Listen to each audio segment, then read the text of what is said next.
కర్ణాటకలో ఉచిత బస్సు ప్రయాణం అమలు జరుగుతుంది. అక్కడ కూడా కొన్ని లోపాలు బయటపడుతున్నాయి. ఏదో ఆదరాబాదరగా చేయడం కంటే తెలంగాణలో ఏ రకంగా జరుగుతుంది, బెంగళూరులో ఏ రకంగా జరుగుతుంది, దీనికంటే మిన్నగా మనం ఏ రకంగా చేయగలం అనేది ఒక స్టడీ చేయమని ఒక అధికార బృందానికి నిర్ణయించాం. వాళ్ళు ఇప్పుడిప్పుడే పర్యటన చేస్తున్నారు.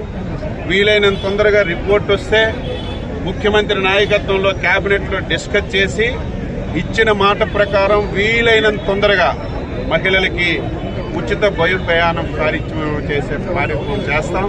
అదే కాదు, అన్ని హామీలు, ఏ హామీ కూడా విస్మరించాం. ఏదైతే రైతులకి 20,000 పెట్టుబడి సాయం ఇస్తామన్నాము, అది కానీ ఈరోజు ఏవైతే హామీలు ఇచ్చామో అన్ని హామీలు ఈరోజు ఆర్థికంగా చాలా ఇబ్బందులున్నా